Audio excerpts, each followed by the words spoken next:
Good morning, everybody, and thanks for joining us for this important meeting. I'm Mark Sablejack, co-chair of the Greater Milwaukee Committee's Education Committee. I'm glad the GMC could continue to highlight education, certainly one of the keys to our future. Now to introduce our moderator. Alan Borsuk was a reporter and editor at the Milwaukee Journal and Milwaukee Journal Sentinel for 37 years. During many of those years, Alan and I shared the same cafeteria, as I was a journal sports reporter and section editor in the 70s and 80s. Alan has focused his reporting and writing on K-12 education since the mid-1990s. In 2009, he was named a Senior Fellow at Marquette Law School, where he works on public policy programs. He continues to write a weekly column, and thank goodness he does, on K-12 education for the Journal Sentinel. Please use the chat box to enter your thoughts and questions in the bottom of the on the bottom of the bar. We're lucky to have someone with Alan's expertise and mostly his deep concern for our youth to lead this discussion. Alan, take it away. The position of the State Superintendent of Public Instruction in Wisconsin is genuinely unique in the United States, and I use that term correctly. That's just, there is no other job like this. Most states have a state school board for K-12, similar to the Board of Regents for the University of Wisconsin. Most states, the chief state education officer is a member of the governor's cabinet and is appointed through that kind of process. Wisconsin is the only state in the country that has a chief elected education officer elected by the public independently and does not have a state school board. So as I said in a column recently, in this case, as superintendent, the chief's head stands alone. And the powers of the job are both pretty constrained and yet pretty influential in some areas. Constrained in that the state superintendent cannot set the budget for schools, can't even set the budget for the Department of Public Instruction. And Wisconsin, I sometimes refer to the state legislature as the state school board because most of the major initiatives, especially stuff related to school choice, Act 10, things like that, came out of the legislature and certainly not out of the Department of Public Instruction. At the same time, Wisconsin is a strong local control state, so there's not even that much that the state superintendent can order schools to do as far as curriculum, textbooks, and certainly whether to open or close at the moment. All that said, it's a still pretty consequential position. It's a major soapbox, for one thing, for education. And we do, of course, have an election coming up April 6th for the state superintendent, a 4-year term. It will be a new person. The current superintendent chose not to run for election. And we are pleased to welcome the two candidates here who emerged from a 7-person field in the primary in February. I guess I'd say in alphabetical order. Deb Kerr retired last June after 13 years as superintendent in Brown Deer, a Milwaukee suburb, and a long career in education. And Jill Underley has been superintendent of the Pecatonica Area School District, southwest of Madison, the Broadhead area, since 2015. I believe I got that correct. Prior to that, worked for the Department of Public Instruction, worked at the University of Wisconsin. And we will start right in. The less I say and the more they say, the better. Basically with an invitation to an opening statement in the form of a question of what would be your highest priority as state superintendent. Let's start with, well, I'll reverse it here. We'll start with Jill. All right, very good. Thank you very much. Really happy to be here. Good morning, everybody. I'm Jill Underley. I'm currently the superintendent of the Pecatonica Area School District in Southwest Wisconsin. We're in Lafayette and Iowa County, so Dodgeville, Darlington area. I'm running for state superintendent because I believe that every child, every day, should have access to a great public education, a solid foundation for which kids can live the rest of their life. As a former teacher, principal, and now as a local superintendent, I have a proven record of high student achievement, innovation, sound financial management of my district as well. I've been a leader in the state by offering full-day, high-quality preschool and childcare for all families. And I guess this would be one of my biggest priorities, is because high-quality preschool helps kids perform better in school and helps families who struggle with childcare costs. As superintendent, I'll look to expand this to all kids. So throughout this last year, I've safely led my district through very challenging times during this pandemic. I'm the only candidate who's done that. I've worked hard to safely reopen the schools in my district for in-person learning because I know how critical it is to our kids, as well as to our workforce and our economy. And that's why safely reopening schools will also be a priority for me. So that's why I'm running for state superintendent. Thank you. Deb? Well, good morning, everyone. Good to see you, Jill, Alan, and friends in Milwaukee. It's an honor to be here today. I believe it's important to get our kids back in school. And so I'm going to use all my experience as a dedicated educator for the last 40 years to make sure that happens. I'm parochial educated. I've worked in all sectors of education, so this makes my experiences very unique to any other state superintendent who has ever run for this position. I've dedicated my last 34 years of life to public schools. I've been a superintendent in Wisconsin for the last 20 years. I started out in a small rural school district just like Jill's in western Kenosha County, Wilmot Grade School. And then I moved up to Brown Deer, which became one of the most diverse school districts in the state of Wisconsin, with over 80% students of color and 50% economically disadvantaged. My two top priorities starting day one, the day after I get elected, we need to get all of our kids back in school. We need to follow my statewide reentry plan that requires us to do it sensibly and safely. Last March 13th, I was working with my 15 other colleagues in Quadrant D from the North Shore, and we made a decision to close our schools on March 13th, before the governor, before the president, because that's what district administrators have the right and authority to do. And we were following the science of the data to make those schools close. So what we need to do now is we need to follow the science of the data today. And the science of the data shows that schools can be in session safely and sensibly with PPE, social distancing, mask wearing, all the CDC guidelines. Some of our schools across the state of Wisconsin are open since September 1st because they've been following the science of data. I want to tell you, as I've been doing my campaign, the parents are not only mystified by some of our larger public schools are open, they are angry. They have had to make several sacrifices. Some of my parents in Brown Deer had to quit their job because they couldn't handle the childcare and the virtual learning and all the other responsibilities of being a parent. And so this is not only a global pandemic, this is an economic pandemic because this is affecting our economy and our ability to thrive as communities.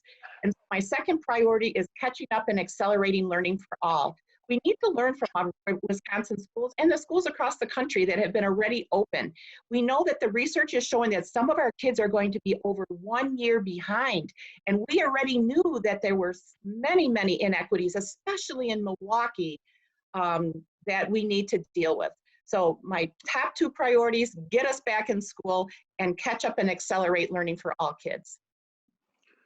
Well, let's stick with that.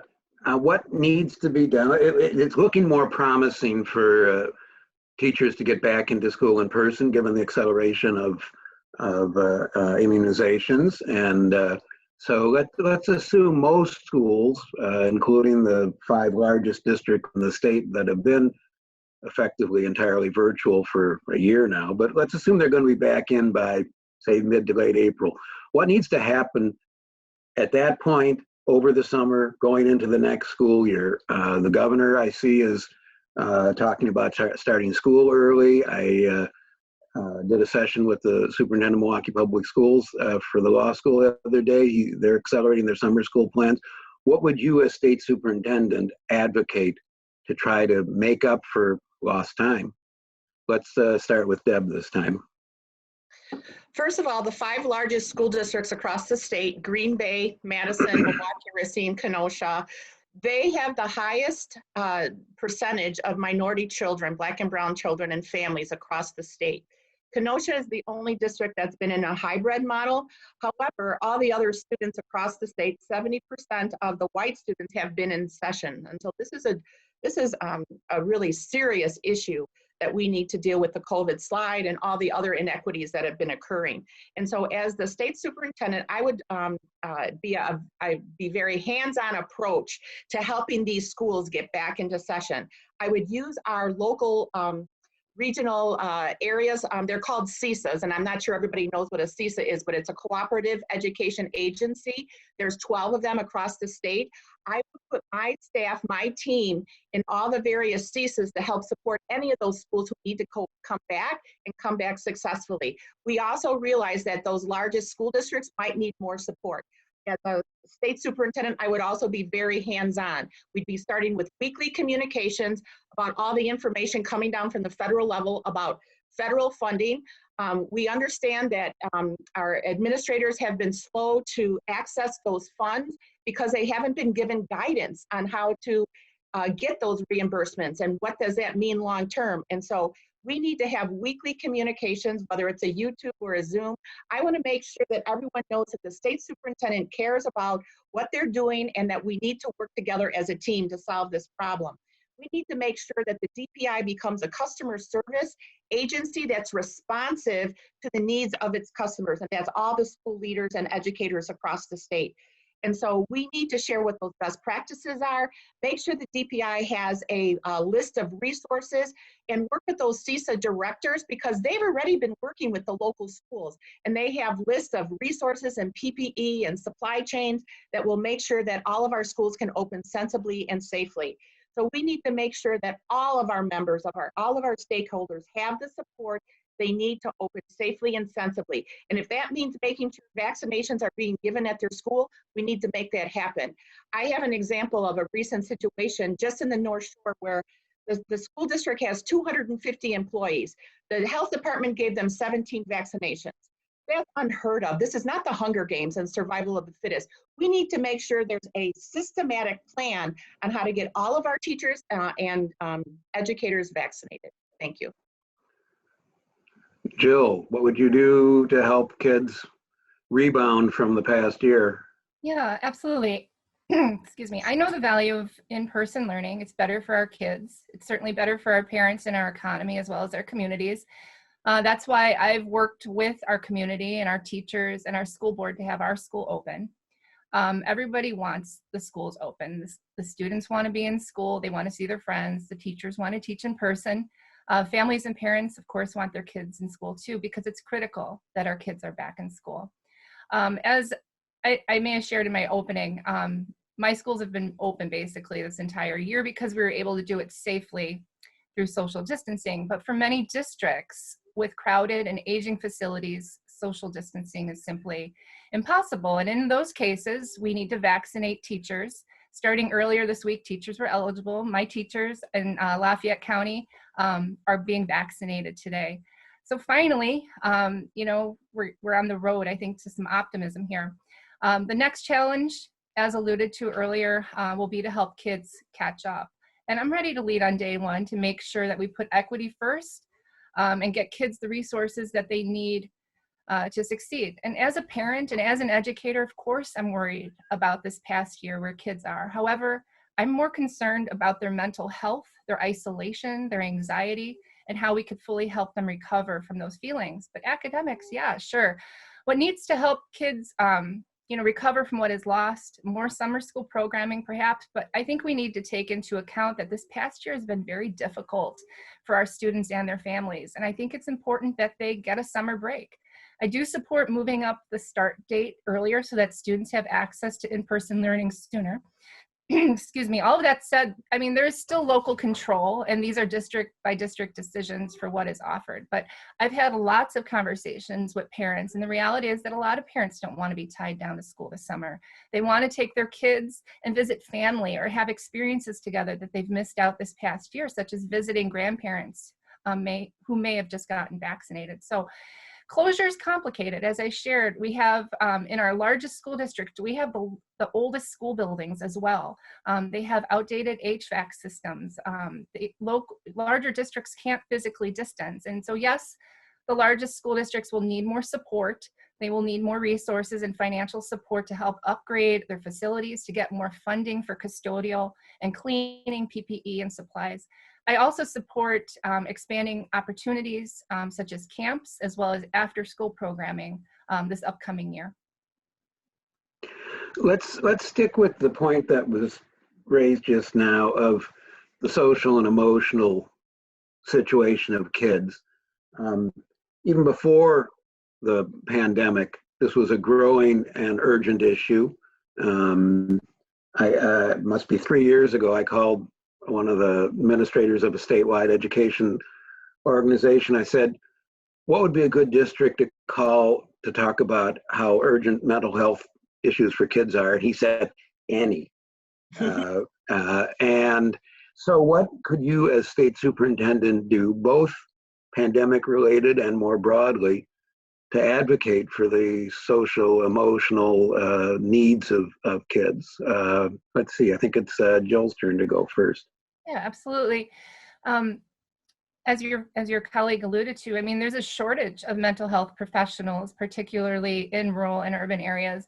I mean, there's a desperate need to recruit these individuals to live in and work in rural areas, as well as other professionals too. And so I think what DPI certainly could do, I mean, what they've done in the past is they've added, grants that have been competitive, and smaller districts or under-resourced districts, they certainly can't apply for those. I mean, they could apply, but they're not likely to get them because they don't have, professional grant writers or whatnot. So I feel that we should identify some funding streams, maybe some categorical aids, so that we can hire more mental health professionals in our schools, such as school social workers, more counselors, making sure that we're adhering to the recommended ratio of student to counselor ratio, for example. And we need to all work together on this. I mean, in my school district, we do have mental health services because we contract with a provider, and the provider's been able to meet with kids in our school facilities rather than having kids commute to a larger metropolitan area. And that's saved, of course, on travel time, and it has provided access to families that may not have had it prior. So that's one model to use. I mean, I certainly feel that we do need to get more of these professionals in our buildings. It comes down to funding, however, and prioritizing that. Deb? I agree with Jill in that the social emotional learning and mental health needs of our students are paramount to our kids being able to learn and being able to catch up from this pandemic. However, I think the road to recovery starts with reopening our schools. That in itself will be therapeutic for all of our teachers and all of our students, getting back to a routine, getting back to a community, and having a sense of belonging. A lot of my parents and families in Brown Deer and in any of the urban areas, they have unsafe home environments. And this is the other reason why we have to get back to school now. Our schools in our urban areas have been safe havens for our kids, for meals, for care and support and love. And so this whole idea of grant money for these kinds of services is unacceptable. We need to make sure that all schools have what they need. That's what equity is all about. The other piece is that there's been such a lack of robust internet for not only rural schools, but urban schools. And so this has created an inequity in itself where our kids, they got devices, but they didn't have a solid internet that they could participate in classroom activities and Zoom meetings and things like that. And so this idea of inequity has been exacerbated across the whole entire state because we don't have the right infrastructure for a good technology plan. And so I agree with the governor's task force on trying to get more services, but this is the 21st century. Internet needs to be utilized as a utility. This is essential for life. So not only is it essential for education, it's essential for healthcare. And essential for mental health therapies that families could take advantage of. And it's also essential for all businesses to operate, even our farmers and our people in agriculture. And so we've got to get back to school. We've got to partner with every association possible to deal with the trauma, like Strive 365, our community foundations, to help support our kids both in and out of school. And I believe that summer school becomes that safe haven for a lot of our kids. So I would recommend that summer school be available for all kids. And there would be an opportunity for all kids to be involved. It would not be mandated, but I would imagine that the majority of our kids in our urban districts participate. One of the areas that is a major part of the duties of the Department of Public Instruction and the State Superintendent is overseeing teacher licensing, teacher education programs at the higher education level. What's the state of teachers, teaching, and the teacher pipeline, and what would be your priorities in trying to get the best and the brightest into classrooms in the future as well as in the short term? Deb's turn to go first. First of all, I just want to do a shout out to our teachers. They've really been heroic in getting us to this point. But now we got to get back to school. We got to get back to business. And so I appreciate everything they have done, because they've not only had to learn how to do this online and Zoom learning, but they've had to take care of their own children and families at home. And some of our teachers are also caregivers. But we've got to start revering and honoring our profession of teachers. You know, our teachers have the best job in the world. And I know that Jill and I went into teaching because we loved kids. We wanted to see our kids grow and thrive and make a difference. So I believe it starts at our local schools. I think our teacher education, we need to recruit kids into career academies, offer education as a career academy, just like we would business or Project Lead the Way. So I think that has to be a viable career choice that we promote, and we intentionally recruit students of color to do that. I also know that we've been working with area universities to create dual credit opportunities. So kids could take an intro to education class when they're a sophomore or junior, so they can be excited about teaching, and maybe giving them opportunities to teach in our summer schools or in our before and after school programs and things like that. We have many grow your own teacher programs across the state that are really good. They're really effective, such as Educator Rising.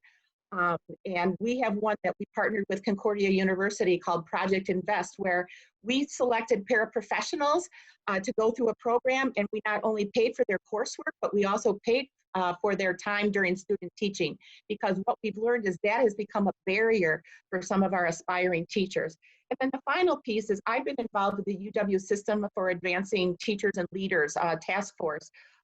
And there's loan forgiveness opportunities. There's potential for recruiters to come across the state to help recruit kids into the highest need areas. So again, my role as state superintendent to work closely with those teacher education programs and make sure that we're recruiting kids and getting kids excited about this great profession. Jill. Sure. Yeah, so the DPI oversees teacher licensing and has a major role in working with higher education programs to train teachers. But the teaching profession has taken some big hits, both short-term and long-term. Every child needs highly qualified and passionate educators, because great schools need great teachers. Our local public school teachers are very popular. I mean, teachers are great because they're mentors, they're serving kids and teaching kids, they're coaching clubs and athletics, they're coordinating food drives. They're reaching out to the most isolated kids during this pandemic too. The past year, our teachers, they have worked harder than ever. And I could say that virtual teaching, or virtual learning, I should say, looks and feels so much better than it did in March 2021 than it did in March 2020. So teachers have been back to business. They have been working harder than ever this past year. At Pecatonica, we've had partnerships with UW-Platteville and UW-Madison to get more teachers into our area, particularly in special education. I talk to new teachers all the time. I'm hiring teachers, it seems constantly. Certainly there are barriers that there are in the profession, such as the Foundations of Reading test or the EdTPA. I mean, there's a lot of hurdles. Certainly another hurdle has been Act 10. I mean, 10 years ago, Act 10 was a big hit to the teaching profession, and I think people on both sides would still acknowledge that today, too. I mean, it has contributed to a decline in the number of individuals who have sought to become teachers in Wisconsin. We know this from hard, and fast data from our prep programs and our licensing information. At DPI, they do a shortage report. They look at the number of emergency licenses, and they've, the past 10 years, they show you exactly in which parts of the state we're struggling to recruit teachers. And it's every subject area now, elementary on the way through special education, STEM subjects. It's a pandemic in its own right. So as state superintendent, I mean, I would pull together a diverse group of people to study this issue and make recommendations on how we could recruit and maintain better teachers. And that includes building up the profession and ensuring that teachers are not vilified. School vouchers. There's actually 4 voucher programs in Wisconsin, so I'll speak in the plural. 3 questions. How would you summarize your overall position on private school vouchers, program that goes back now 30 plus years? Second, what do you hope or expect will be the state of those programs in the next several years? And third, and in some ways this is the most important question, whatever your own positions might be, the DPI has the job of administering and overseeing these programs. How would you approach that duty? Jill, so to repeat it, your overall position, what you expect, and how would you administer the programs? Yeah, absolutely. I mean, I'm a strong advocate for our public schools, and I want to make sure that public funding stays in our public schools. As the only candidate running a school district right now during a pandemic, I see firsthand how hard hit our public schools are, and our kids are hit by the funding shortfalls, so that we need to invest in things like technology, smaller class size. Our public schools are struggling and assuming these costs during the pandemic. So when you look at my overall position, I am a strong public school advocate. I believe our dollars belong in our public schools. In the short term, I mean, certainly, yes, we care about the kids who are in these voucher schools, and we want to make sure that they're getting a good education. I'm not looking to take away a voucher from somebody who already has one. But we need to acknowledge also that a lot of voucher schools have had huge problems, and we need to make sure that we hold every penny of tax dollars accountable. At DPI, certainly I would uphold the law. As you said earlier in the introductory remarks, Alan, the state superintendent cannot control the expansion of the voucher program, but I would be supportive of freezing enrollment in the voucher program. I'm in favor of not expanding it, but certainly I'm going to uphold the law as the state superintendent of public instruction and implement it, you know, as the legislature has it written. But in the long term, I think people need, you know, most people probably understand in the long term, we can't afford 2 public school systems. We need to make sure that every child has access to a quality education in a public school every day, period. Deb? First of all, this is a little more personal to me because of my work in Milwaukee. You know, I've been a superintendent in Wisconsin for 20 years. And it is the responsibility of the state superintendent to oversee all the children in the state of Wisconsin and make sure that all children have a high quality education. High tides raise all boats. So what I propose is one system of full accountability, transparency, and equitable access. Yes, we've had some challenges and concerns, but the private school people that I know, my former high school principal, Jim Pyatt, is now the president of Mesmer Catholic Schools. He follows all the rules of full accountability, transparency, and equitable access. His schools have been taking the Wisconsin forward. They get the school report cards, and they're successful in meeting the needs of the kids that he serves. I also have been mentors to many of the private school leaders in Milwaukee. And I believe we can bring the stakeholders to the table. Let's talk about the challenges, because this has been an issue that's divided us for the last 40 years. That's got to stop. We've got to stop arguing with one another. I understand the concerns with the funding, so let's try to come to the table and reach consensus on how we can make a change. What I worry about right now is that our public schools are in a crisis because we are missing kids. Enrollment is down across the state, 3%. We're missing 4- and 5-year-olds. We don't know where they are.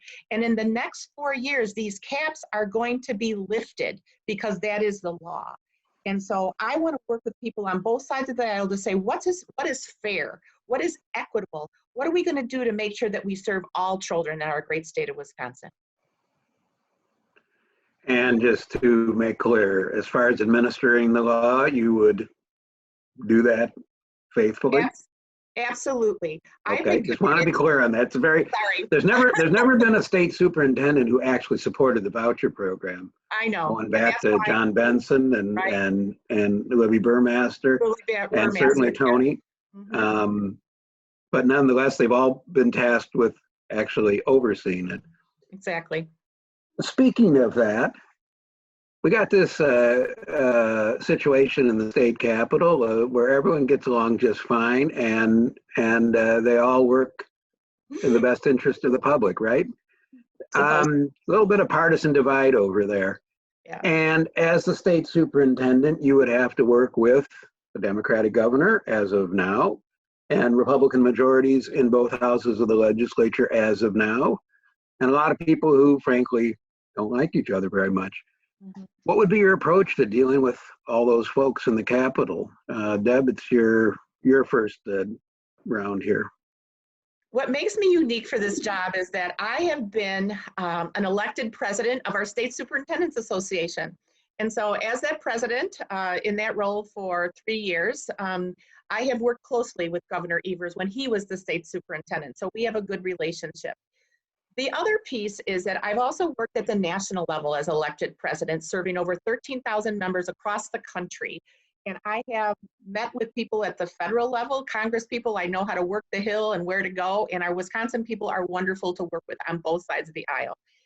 So in my first 100 days, what my plan is, I want to create a world-class education system for the whole entire state of Wisconsin. I want us to be at the top of that list, not at the bottom.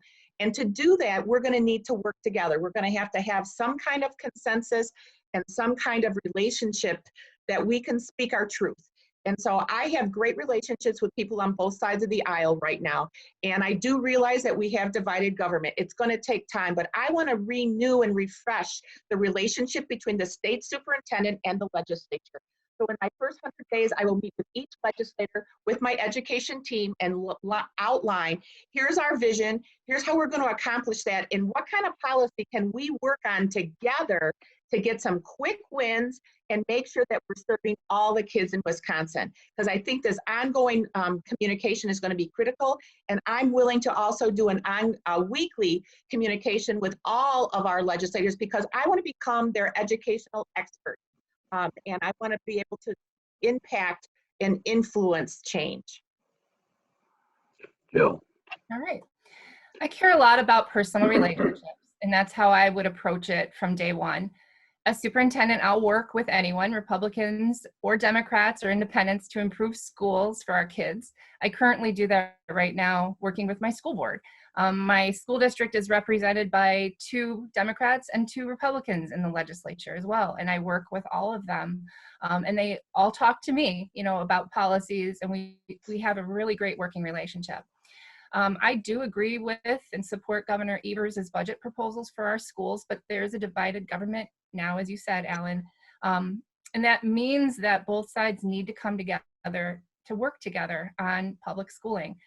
We need to find common ground. And as state superintendent, I'll work very hard with both sides to make sure that our kids have what they need to be successful.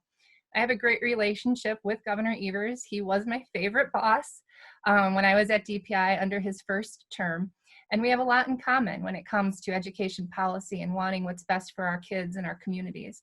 I'm also familiar, I'm a familiar face in the legislature with both sides. I've testified at committees, hearings, I was expert testimony for the Blue Ribbon Commission. My voice is familiar there. Everybody knows who I am there. But, at the end of the day, public schools are not a partisan issue. We've seen time and time again that people are consistently raising their own taxes to support their public schools.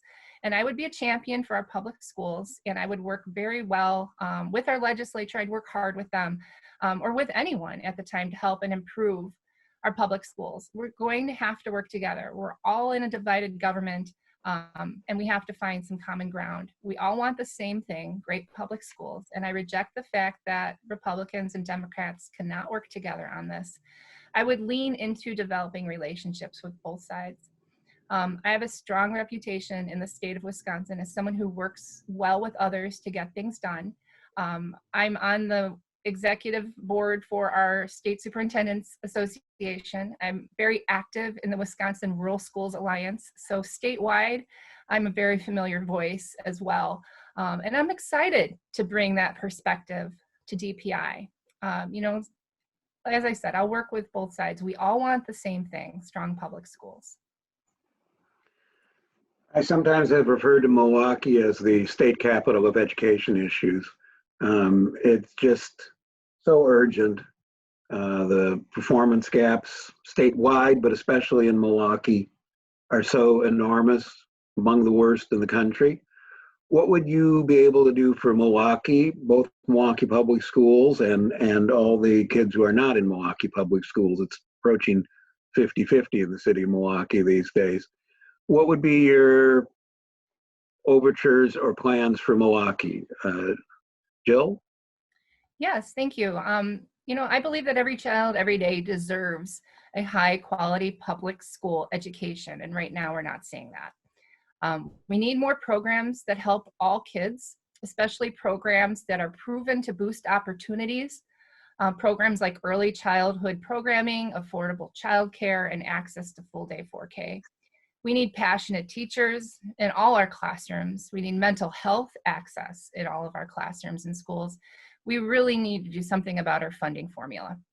You know, when you look at the data, I mean, well, first of all, we have to do something about the funding of our highest need schools, because particularly in MPS, it has crumbling infrastructure.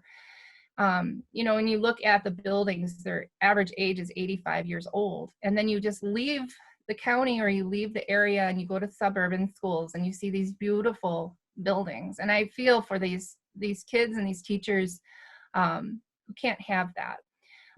But you look at the per student revenue.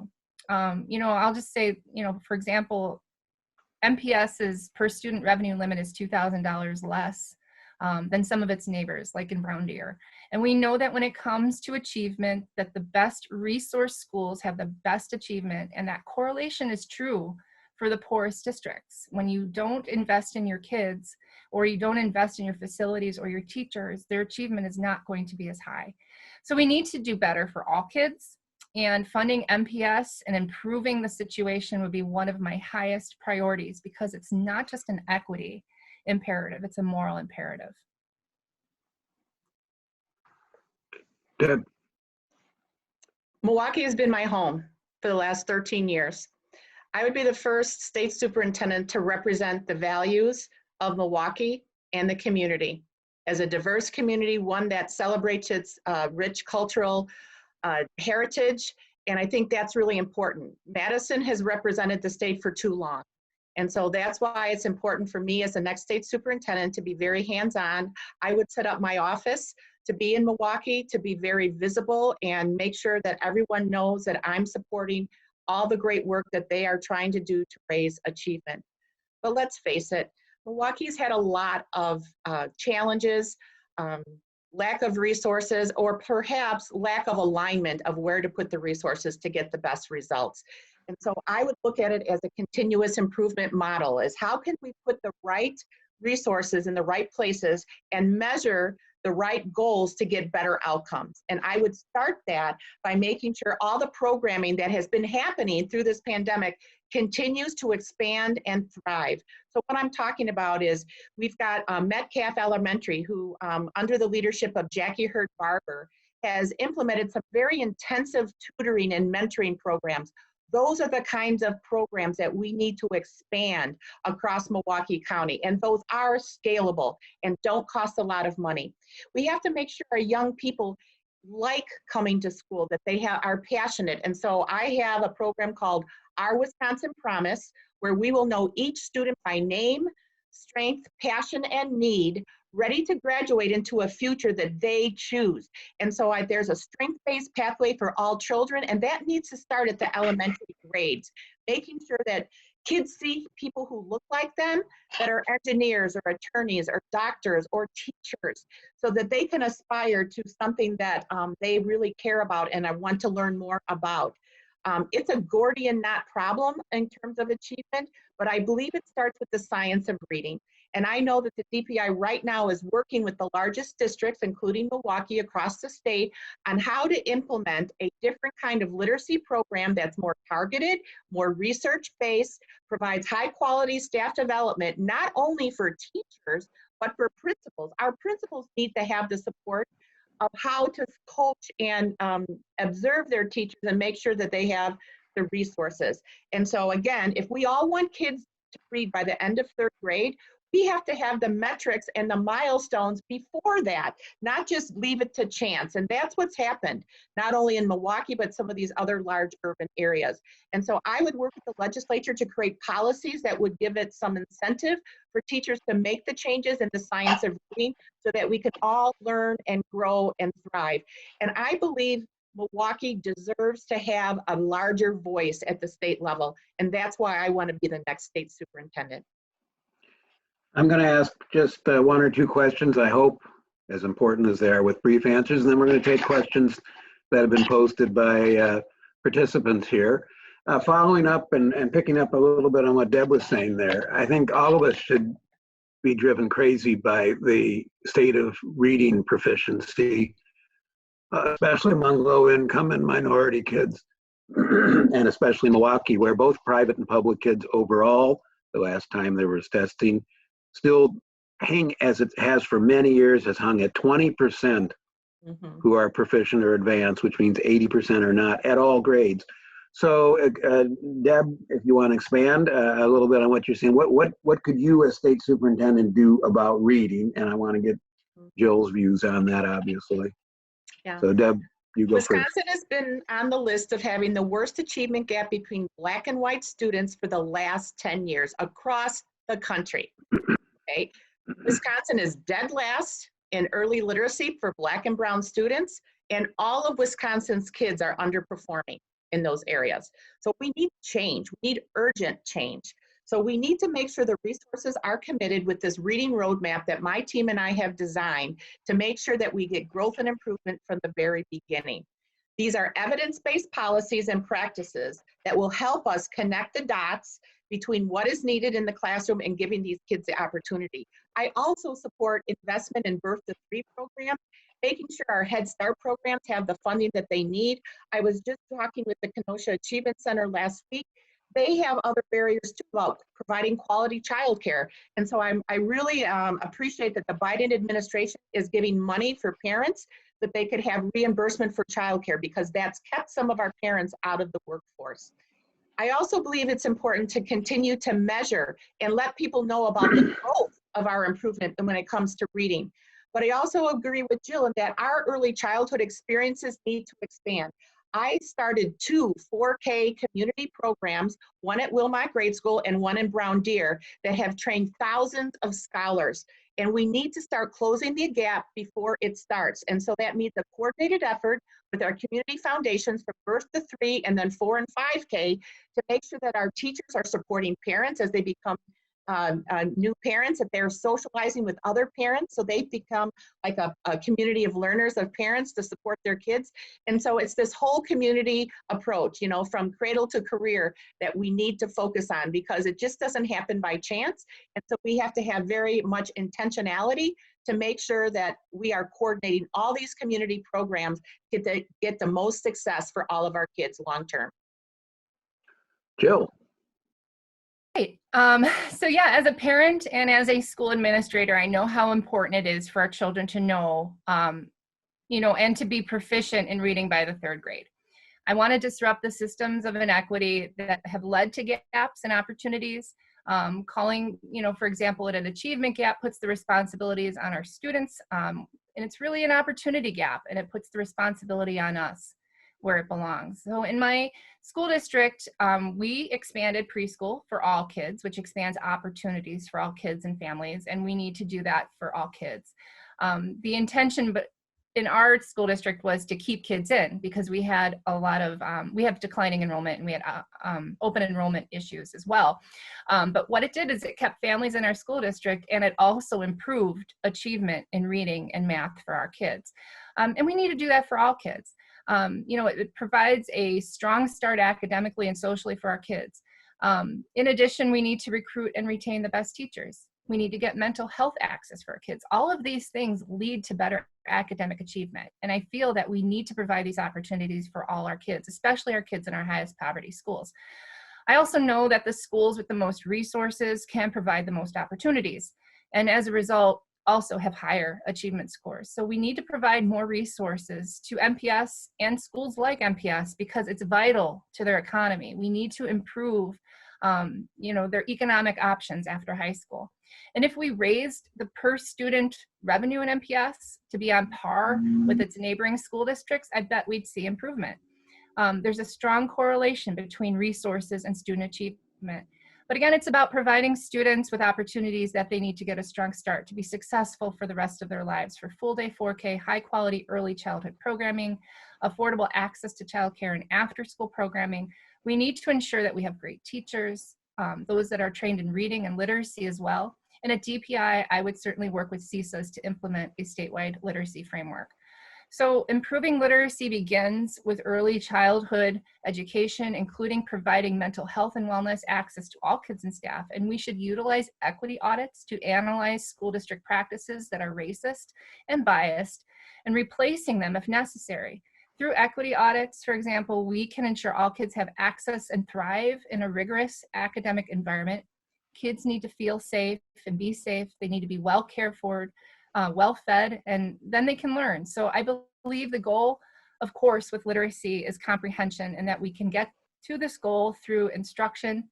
But again, I think it starts young, and we need to provide all these opportunities for every kid.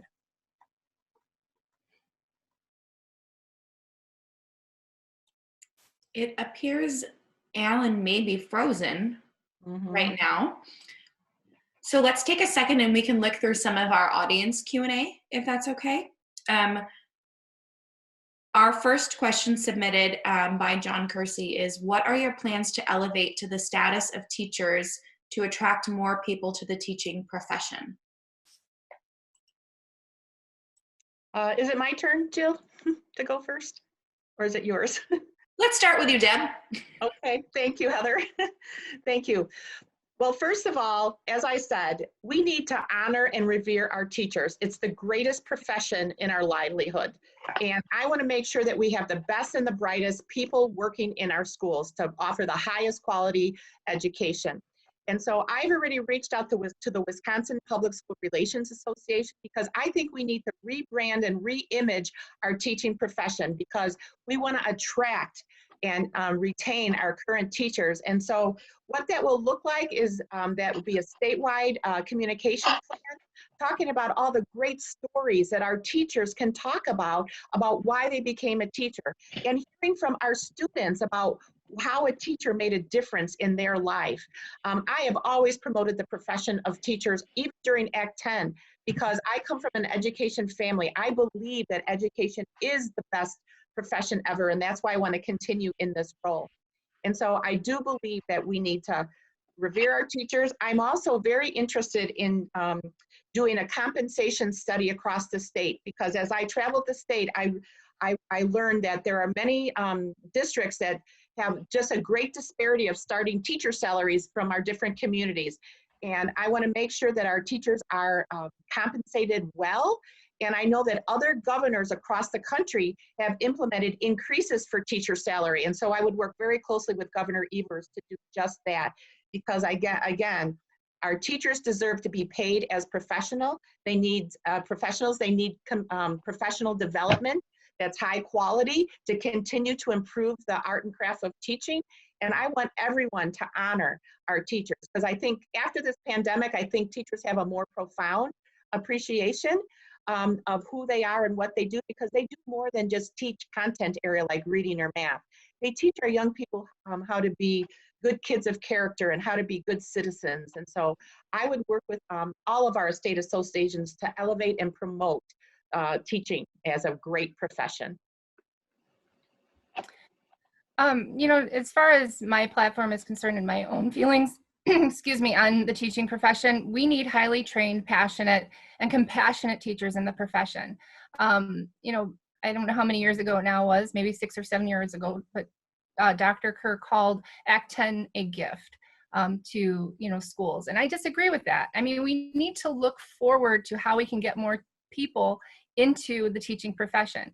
And Act 10 destroyed that promise for many of our future teachers by reducing pay and benefits and making the profession undesirable. It also discouraged young people from going into the teaching profession. And as a result, we have more vacancies now than ever, especially in the highest need areas like special education, math and science, computer science, reading and foreign language, school counseling, technical education, business, ag, STEM. I mean, we need to also root out the systemic racism in our teaching licensing, such as certification and assessments. And then again, I would also hire, as I stated before, a full-time dedicated equity officer at the cabinet level at DPI, which would hold our department accountable for this. I would work with our teachers union to restore the teaching profession to the respectability it deserves as one of the most noble professions. Teachers are incredibly popular right now. They've been hard workers throughout this pandemic. They've been the boots on the ground, the first responders. And teachers need support of other educators, and they need support of the profession. I would also change educator effectiveness. I know this is getting into the weeds, but when you look at the local evaluation practices, when we talk about local control, that was taken away from our school districts when it came to educator effectiveness. We need to make the profession more attractive to young people once again. And in particular, first-generation college students, and students of color in particular, they need family-sustaining jobs. Other ideas, I would look at how we can implement more school-based professional development to support all teachers, but also especially teachers of color. I'd look at revisiting the multitude of gatekeeping tests that we have that teachers must pass to become licensed. They disproportionately impact potential teachers of color. I'd look at student loan forgiveness, as for, teachers and administrators. Grow your own programs. Pecatonica has had one where we've elevated our support staff who want to become teachers. And this could also recruit students right out of high school, and keeping them in cohorts like the UW system has with people programs and posse programs that already exist. But ultimately, we need to be intentional. Students and staff of color need to be safe and feel welcome in their schools, because we know that currently many parents of color don't feel welcome in our schools. And I think if we could do this, this would benefit everyone. So diversity in our teaching profession will benefit everyone, especially it will benefit the academic achievement of our Black and brown kids. A question from the participants here. The teachers unions. It's no secret that Jill Underley's been endorsed by WEAC, and Deb Kerr has been supported largely, drawn a lot of support from people who are not so friendly towards the teachers unions. What's the role of unions? Do they have too much power, too little power? How would you see your relationship with WEAC and local unions? Jill first. Yeah, absolutely. That's, immediately after Act 10 took effect. I mean, I'm trying to think what the date was, but in the Milwaukee Journal Sentinel, it talked about just 10 years later. I mean, teachers saw a decrease of about, I think it was 8.5% in their pay. While those making lower pay saw 11.3% decrease. So it's, nobody went into teaching to become wealthy, but I don't think it should be charity either. And so working with the unions as well as various other stakeholders like our school boards, I mean, we ultimately want the same thing. We want good public schools, and good teachers are critical to that. So yes, I would work with the unions, but I'd also be working with the school boards and the different associations to make sure that we could certainly all get what we want, which is good teachers in our schools. Deb? Well, first of all, I want to make a clarification about Act 10. There's not one superintendent across the state that didn't use the tools they needed to reduce their budget so they didn't have to cut teaching positions. And so I want to make that very clear. I have always worked with my teachers in Brown Deer, and that's why my Brown Deer teachers and all the teachers I've worked in with all my other districts in the state of Wisconsin are endorsing me, because they're not going to be told by someone who to vote for. They're going to vote for someone who's been a leader, who's been a bridge builder, who's been a communicator. And so When we had to make changes for our insurance policy, we worked with a team of teachers to do just that. And so we did. And so we saved over $650,000 in Brown Deer. And so that allowed us to make sure that we didn't have to cut any programs and that we could hire additional interventionists to help meet the needs of our diverse student population. The other part of this is that we have been all very intentional about hiring diverse staff in Brown Deer. I have the most diverse administrative team in any suburban school. All of my administrators are African American, and I'm very proud of Dr. Monica Kelsey Brown, who is the first African American superintendent in the district, in the history of the district. So we've been forging the trail, the last of the first, because our kids need to see people who look like them. And so the important part is relationships. And I've always worked very well with all of my teachers, all of my unions. And so when I did not get the endorsement from the teachers union, it was not a deal breaker for me because I have always worked well with everyone. I am beholden to kids, families, and teachers in that order. Okay, I'm not beholden to the teachers union only. I'll ask the last question before we do brief closing statements for you, and it will require a short answer. One of the things the DPI does is oversee testing. And the first major decision from the Biden administration and the new Secretary of Education was to go ahead with testing for this year with some flexibility. What would you do as superintendent as far as testing, both short-term and longer term? Deb? Testing has always been a critical issue for a lot of us. First of all, I believe the standardized tests are biased to my children of color.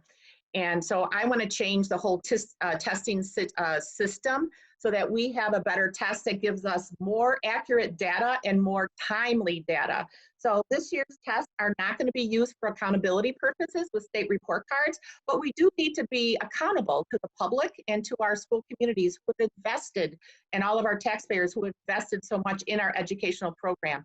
So taking the test is what we have to do because of the federal guidelines. And so in my role as immediate past president of our National Superintendents Association, my team has already been working with the Biden administration to take a look at what educational policy that we can influence and change moving forward.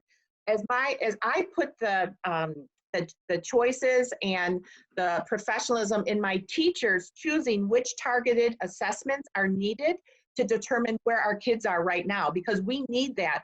We're going to need ongoing assessments over the next year to make sure our kids are learning and growing, because we don't know where they are because we don't have those measures in place. But I do know a lot of school districts have used short-term measurements such as MAP testing and STAR testing to find out where their kids are. And so we need to joyfully accept where they are and take them to the next level. And that's going to take some time to recover from this pandemic. And we're going to have to make sure that we're communicating to our school communities across the state what the work is. And my role as a state superintendent would be able to provide an array of ideas and strategies that would help them monitor student progress, because that is the key to growth and improvement. Jill. All right. So first of all, just to respond to the previous question, Governor Walker, who supports Deb, cut $1 billion from public schools this past decade. And we see that our schools are strapped because of this due to the vast number of referendum that are on the ballot each election. Our schools can't keep up with the costs, even though we had all these costs that were supposed to save us money. And that's not okay. And that's why we need unions, and that's why we need parents and boards working together for all kids in all districts. And that's why I support that. Regarding testing, and I'll try to be really brief, again, sorry, Alan, I strongly believe that we should focus on teaching and not testing, particularly at this time. Don't get me wrong, we shouldn't get comfortable with the practice of waiving congressional laws. But because of the circumstances of, the circumstances at the very most, we should use the results locally and not to compare our districts and kids. For example, what will testing kids this spring tell us? That the best resource schools have the best test scores, and that the kids who weathered the pandemic best will be just fine. And it'll be a shame. And what it will do is it will shame families and kids who already have so much anxiety and are in under-resourced schools. And I don't think we should have had testing this spring, but I think that the directive should have been made by the federal government and not left up to the states, because therefore it's inconsistently applied. I have a lot more questions. People who are participating here have more questions, but inevitably there's more to talk about than we have time for. Let's do, I'll try to keep it to a minute for each of you, give you a chance to summarize and a closing thought. Jill. All right, thank you very much. You know, just going back to my original message, first of all, thank you all for being here and, you know, sticking with us this entire hour. I love talking about education policy. I'm really excited to get to work. You know, my story is that I am a former teacher, a principal. I've worked at UW-Madison, I worked at DPI. I have this vast experience. You know, I'm a strong public school advocate first and foremost. I love kids, and I have a proven record, you know, of high student achievement, innovation, sound financial management in my school district. I've been a leader in the state by offering opportunities to kids, you know, such as full day, high quality preschool and childcare. We have a construction academy in my school district that we've started with other school districts in our area. We want to make things better for kids, and that's what I will do as State Superintendent of Public Instruction. You know, I've been safely leading my school district through this pandemic. I wouldn't change a thing. It's been the hardest work I've ever had to do, but I wouldn't trade it for anything. So thank you so much for listening to me, and I hope to earn your vote on April 6th. And Deb. Well, thank you again, everyone. And this has been a great conversation. And I, like Jill, I love talking about education and serving all kids. And that's what my campaign has always been about, is serving kids first. And so I am uniquely prepared and have the most experience of any state superintendent candidate that has ever run for this position. As I said, I would be the first one to represent Milwaukee County and Brown Deer School District. I am the only candidate who's worked in a diverse school community and has turned it around. I've raised achievement, I've closed achievement gap, and raised graduation rates between Black and brown and white students. And so we are a community of learners that are very proud of what we have accomplished as compared to others across the state. These strategies are replicable, even in Milwaukee and other areas around the state. I also know that we need to trust our parents. Parent involvement is critical, and I think if that's one silver lining from this pandemic, is that our parents want to be involved. And so we have to get our kids back in school. Our parents want our kids back in school. The third area is I've always connected the dots between workforce development and education. In Brown Deer, I had a very successful pre-apprenticeship program, the only high school to be awarded that distinction from the Department of Workforce Development. And we have graduated kids into the trades every year for the last 5 years. So if every high school was graduating 15 kids like we did in Brown Deer, there wouldn't be a shortage of workers in the trades. And the trades are a viable post-secondary career option. So it's not either or, it's college and college and career. And that's really important. These strength-based pathways, there's no dead end. So if you go into the trades, you can go to college because your employer will help pay for that. So again, listen to the parents, trust the parents. Parents always have the choice of where to send their children. And I want to make that very clear. But I know that our public schools are in crisis right now if we don't get back to school. So thank you for your time today. KerrForKids.com. I hope I earn your vote today because our kids need us today. A great thank you to Jill Underley and Deb Kerr for taking part in this and being willing to have these kind of forums between now and April 6th. A great thank you to the Greater Milwaukee Committee for not only hosting this event, but its long and continuing involvement and interest in education issues and the needs of children in Milwaukee and beyond. And I thank you for the privilege of being able to do this. The election, to repeat, is on April 6th, unless you can figure out how to vote absentee in this confusing world ahead of time. It is the only issue statewide on the ballot in what is historically a very low turnout election. And yet it does have a lot of importance. So thank you all for listening, and let's all stay involved and eager to move forward in this super complicated and challenging time for kids, for parents, for teachers, and for our communities. So thank you very much. Thank you. Thank you.